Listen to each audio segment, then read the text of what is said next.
Some lives don't fall apart because of bad choices. Some lives fall apart because of timing that is cruel, quiet, and completely unforgiving. And this story is about a woman whose entire world collapsed in the fragile space between locking a car door and buying a birthday cake. Not because she was careless, not because she was foolish, but because life sometimes chooses the most ordinary moments to deliver its deepest wounds. Let me take you back, not to the tragedy itself, but to the calm morning that came before it. Because pain always cuts deeper when it destroys something simple, something routine, something that felt safe. Her name was Naomi Carter, a black woman of 32, living in a small rented apartment that smelled faintly of baby lotion, laundry soap, and the kind of cheap coffee you drink not for pleasure but for survival. The apartment was modest, slightly worn but clean, because Naomi believed that even when life was falling apart, dignity could still be maintained in small ways. She woke every morning at 5:30, long before the city opened its eyes. Not because she enjoyed early mornings, but because responsibility has a way of demanding obedience. Naomi moved quietly, carefully, as if silence itself were something she had learned to master. She didn't want to wake her son yet. These few minutes alone were the only moments that truly belonged to her. She stood in front of the bathroom mirror, tying her hair into a neat bun with practiced hands. The woman staring back at her looked older than her years. Dark circles rested under her eyes, not from sleepless nights alone, but from a life that had asked too much and offered too little in return. Motherhood, loneliness, and quiet endurance had left their marks on her face. She didn't complain. Women like Naomi learn early that complaining doesn't change rent prices, doesn't repair broken marriages, and certainly doesn't pay for childcare they cannot afford. Complaining only wastes energy that could be used to keep going. She walked into the bedroom and looked down at the small bed placed beside her own. Her 3-year-old son, Eli, slept curled into himself, his small body shaped like a comma, unfinished and still becoming. His breathing was slow and steady, the sound of it grounding her in a way nothing else could. Naomi brushed her fingers gently across his cheek, barely touching, as if afraid the moment might shatter. "My reason," she whispered, not loud enough for the world to hear. Eli stirred slightly but didn't wake. Naomi smiled then, the kind of smile women wear only when no one is watching, when there is no need to be brave or composed. Just for a moment, she allowed herself to feel love without fear. Naomi had been married once in what felt like another lifetime. Back then, she believed love was enough to build a future. She believed commitment meant permanence. Her husband had wanted success, status, and certainty, but he had never wanted responsibility. When doctors told him Naomi might never conceive, he had grown distant, then cold, then cruel in his honesty. "She can't give me a family," he had said, as if family were a product rather than a bond. 3 months after the divorce papers were signed, and her life had been neatly divided into what she could keep and what she had to let go, Naomi discovered she was pregnant. She sat alone on the bathroom floor, staring at the test in disbelief, joy tangled painfully with fear. She never told him. Some truths feel safer when carried alone, especially when you already know how quickly love can turn conditional. By 6:30, Eli was awake, rubbing his eyes and blinking sleepily at the world. "Mommy work?" he asked in his soft, uncertain voice. "Yes, baby, mommy work." "And Eli come?" "Always." She dressed him in clean clothes that were slightly worn but carefully washed and neatly folded. She packed snacks, water, and his favorite toy truck, the one with chipped red paint that he refused to sleep without. At exactly 7:15, they stepped outside together. The morning air was cool. The street was quiet. The world didn't know it yet, but this was the last peaceful walk they would ever take together. Naomi worked for the Whitmore family, people of old money and older power. Their wealth didn't announce itself loudly. It existed behind iron gates, security cameras, and carefully maintained distance. The mansion was beautiful in a way that felt impersonal, like a museum where nothing was meant to be touched. Inside, everything shined, but nothing felt warm. Naomi arrived on time, as she always did. She cleaned quietly, moved carefully, spoke only when spoken to. Eli sat in a corner with his toy, humming softly to himself, content in his small world. Mrs. Whitmore noticed him only as one notices furniture. "That child behaves," she once remarked. Naomi had taken it as a compliment, though something about the tone had always unsettled her. That morning felt different. The air inside the house was tense.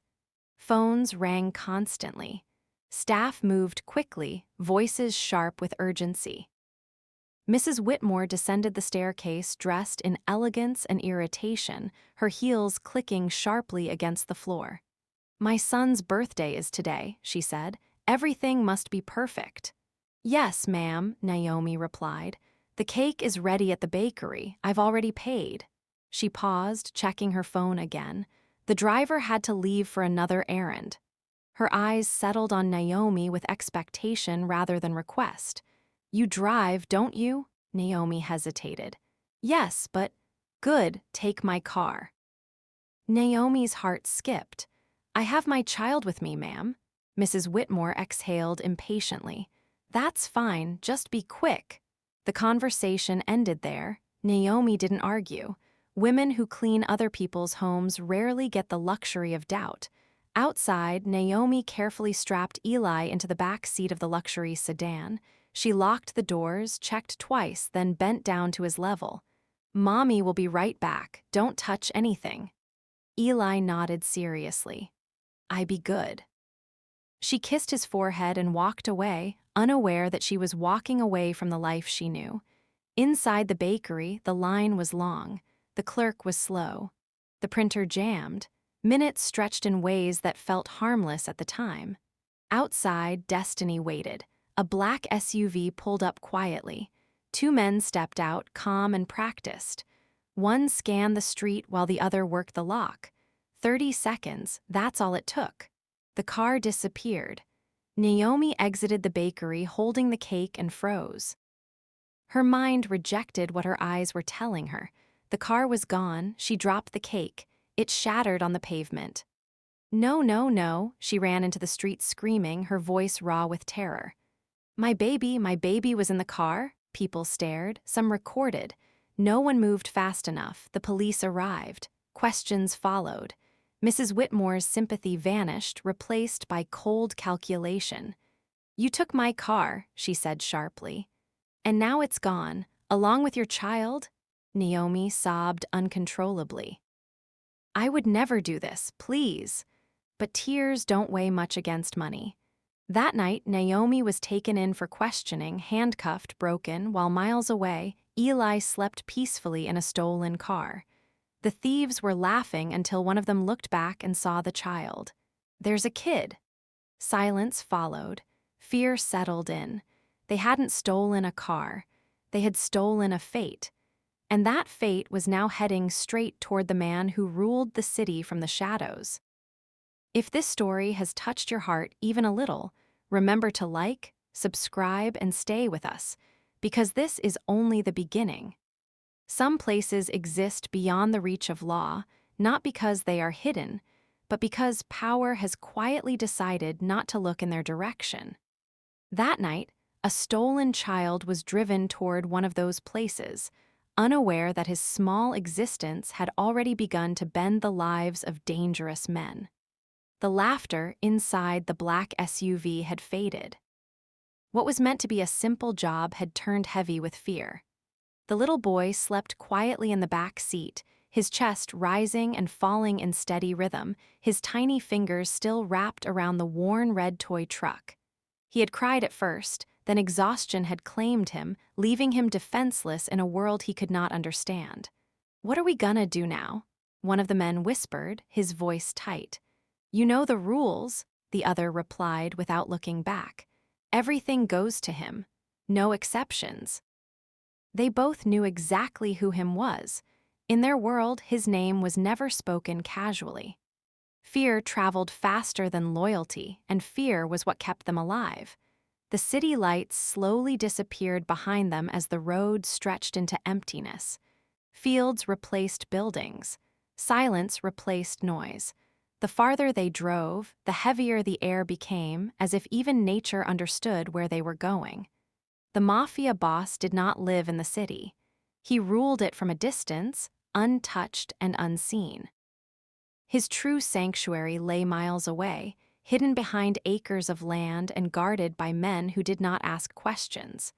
The farmhouse was massive, standing alone like a fortress, surrounded by tall fences, open fields, and an unspoken warning that nothing entered or left without permission. The gates opened smoothly. Lights flickered on one by one. Armed guards straightened as the vehicle passed through. The men inside the SUV lowered their heads instinctively, as if the very walls demanded respect. They were escorted inside without a word. The mafia boss stood near the fireplace, his posture relaxed but commanding, his presence filling the room without effort. He was tall, sharply dressed, and dangerously calm. His name was Julian Cross, a man whose face never revealed what his mind was calculating. He had learned long ago that emotions were weaknesses best buried deep. "Where's the car?" he asked, his voice low and controlled. One of the men gestured behind him. Julian's gaze shifted. "And the kid?" Asked quietly, the room went still. Silence pressed down hard. "We didn't know he was there," one of them said, his voice barely audible. Julian's jaw tightened, not in anger but in disappointment. "I sent you to steal a car," he said evenly. "Not a child." The temperature in the room seemed to drop. "Take him away," Julian continued. "To the farmhouse, have someone watch him, and make sure this mistake never reaches the city."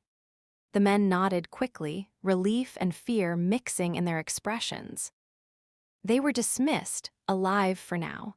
Julian did not ask to see the child. He didn't need to. Children reminded him of things he had locked away long ago, memories that had no place in the life he had built. At the far end of the property stood a smaller house, surrounded by carefully maintained gardens. This part of the estate did not belong to Julian. It belonged to his mother. Margaret Cross sat outside that afternoon, humming a tune no one could recognize. Her silver hair was neatly brushed, her posture elegant even as time slowly betrayed her mind. Alzheimer's had taken most of her memories, leaving behind fragments that appeared and disappeared without warning. Some days she remembered Julian as a boy. Other days she didn't recognize him at all.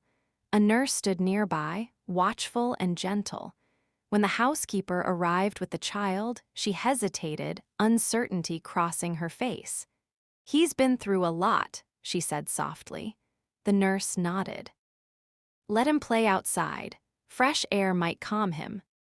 Eli was placed gently on the grass. He blinked, confused and frightened, the unfamiliar surroundings overwhelming him. His lower lip trembled. Then he began to cry. That sound cut through the garden. Margaret turned slowly, her eyes fixing on the child. Something shifted inside her, something Alzheimer's had not erased. She stood, her movements careful, deliberate, as if drawn by instinct rather than memory. "It's all right," she whispered, approaching him. She knelt down, her hands trembling as she touched his cheek. "My son," she said softly. The garden froze, the housekeeper stared, the nurse rushed forward, alarmed. "Ma'am," but Margaret was smiling, a real smile filled with recognition and warmth.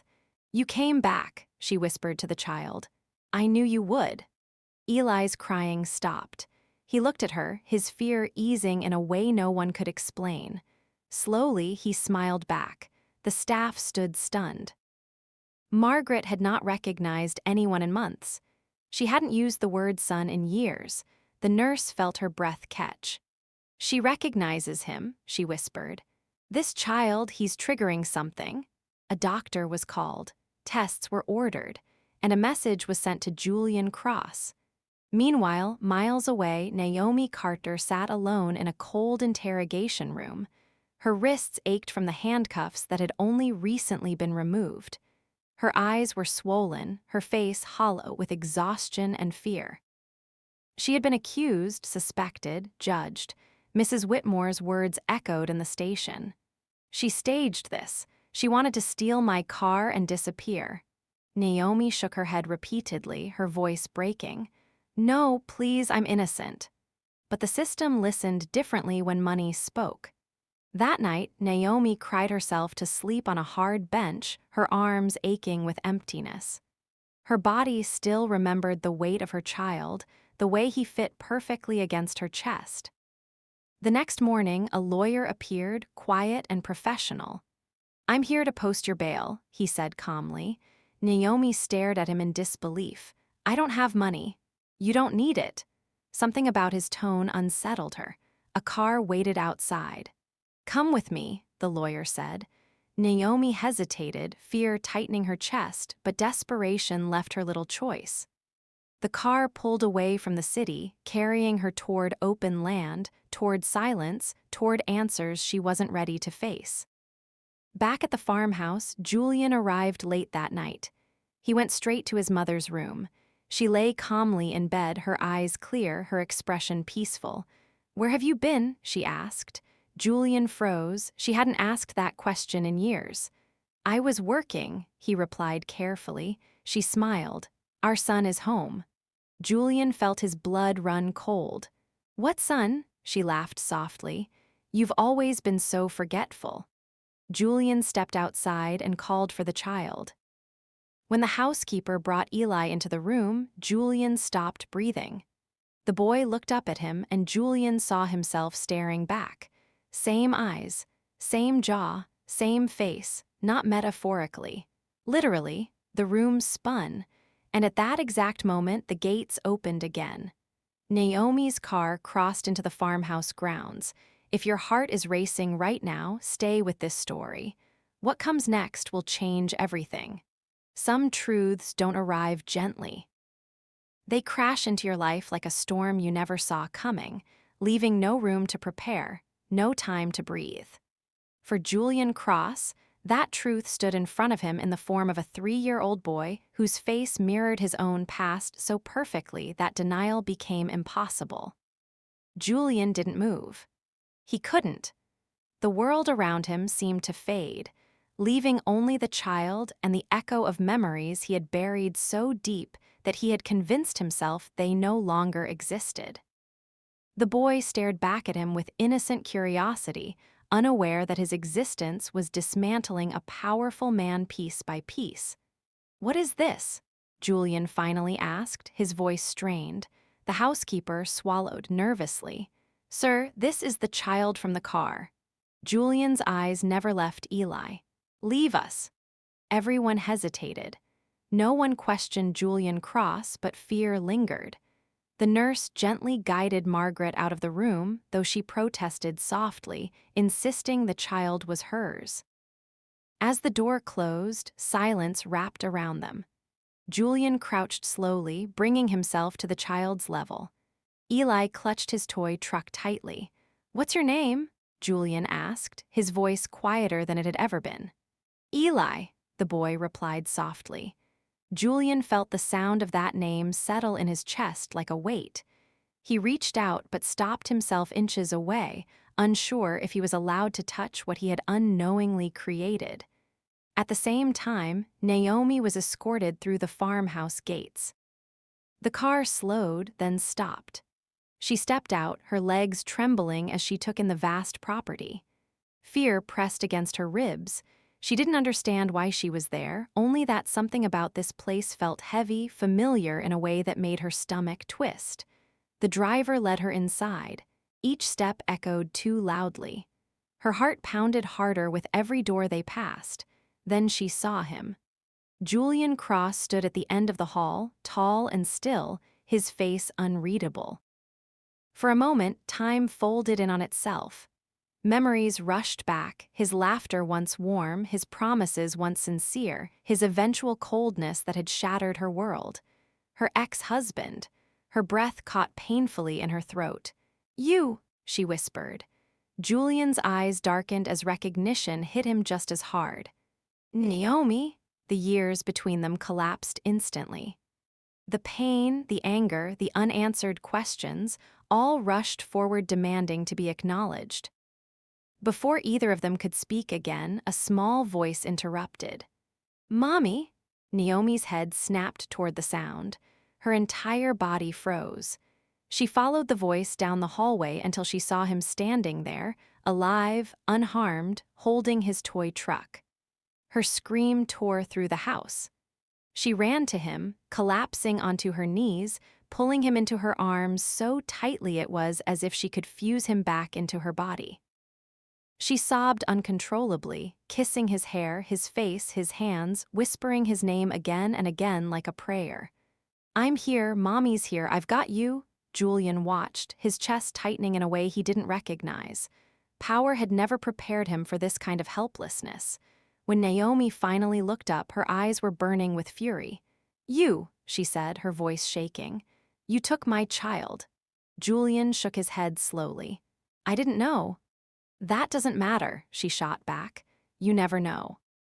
"You never stay." Silence followed, thick with years of resentment. Margaret watched from the doorway, confusion flickering across her face. "Why are you fighting?" she asked gently. "Your family." Naomi turned, startled. "Who is she?" Julian answered quietly. "My mother." Margaret smiled at Naomi warmly. "You've raised him well," she said, pointing at Eli. "He looks just like his father did." Naomi's heart dropped. The words she had buried for years rose violently to the surface. Julian's voice was barely audible. "She's right, isn't she?" Naomi stood slowly, holding Eli close. "I never told you because you told me I couldn't be a mother." Julian closed his eyes. The weight of his own cruelty crushed him. "I didn't know." "You didn't want to know," Naomi replied. The doctor arrived later that night. Tests confirmed what had stunned everyone already. Margaret's Alzheimer's showed brief but powerful clarity around the child. Her mind, fractured by disease, recognized Eli as her grandson, and the truth could no longer be denied. Eli was Julian's son. Julian made a decision that night, one that would change everything. He ordered the charges against Naomi dropped. He demanded Mrs. Whitmore be investigated. He tightened his grip on his world, determined to protect what he hadn't even known he was missing. But danger does not disappear just because love is rediscovered. The men who stole the car were afraid. Secrets like this were liabilities, and in Julian's world, liabilities were eliminated. As Naomi held Eli that night, relief wrapped around her like a fragile blanket. But somewhere deep inside, fear stirred. She knew Julian's life was built on shadows, and shadows always come with consequences. Some endings don't come with explosions or revenge.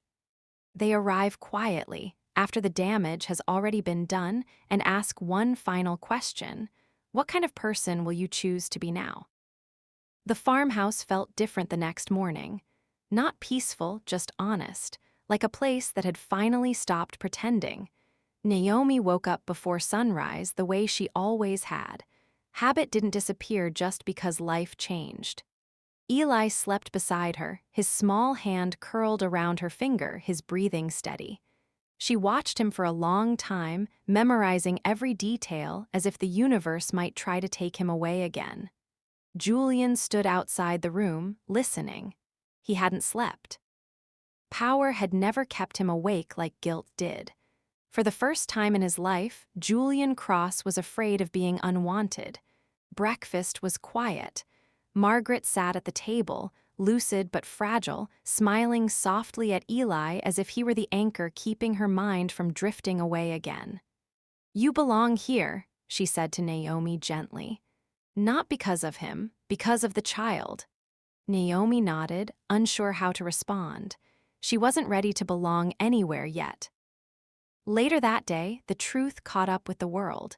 News broke quietly at first: a missing child found, a wrongfully accused mother cleared, a powerful family under investigation.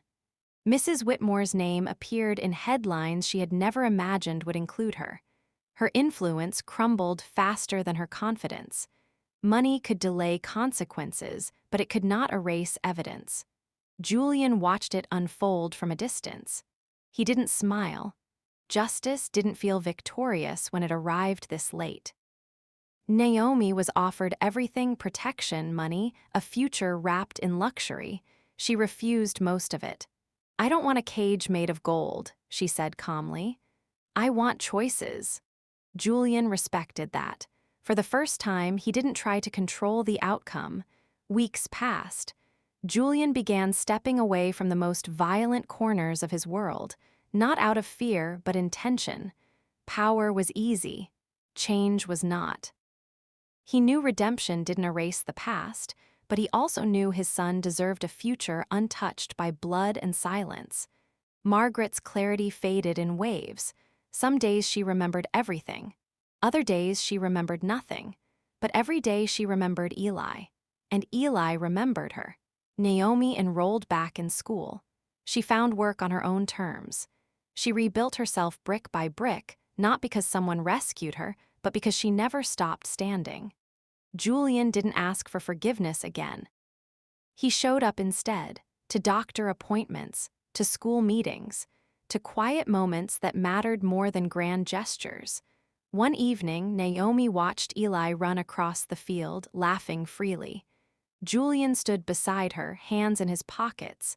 "I know I don't deserve this," he said quietly, "but I'll spend the rest of my life trying to be worthy of it."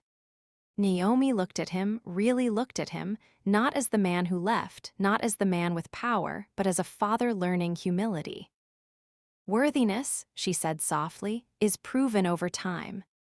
Eli ran back toward them, holding his toy truck high. "Mommy, Daddy, look."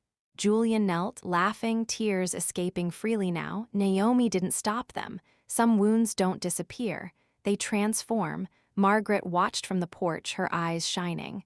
"I remember now," she whispered. "Love doesn't protect you from pain. It gives you the courage to survive it." Years later, the story would be told differently in public records. Shorter, cleaner, less human. But the truth lived in quiet moments, in bedtime stories, in shared meals, in a mother who never gave up even when the world tried to bury her. This wasn't a story about crime or power. It was a story about timing, about loss, about a child who brought a broken family back from the edge, and about a woman who proved that the strongest force in the world is not money, not fear, not control, but a mother's love. If this story stayed with you, if it made you feel something real, please like this video, subscribe to our channel, and share it with someone who believes that even after everything falls apart, something beautiful can still be rebuilt. Thank you for listening till the end.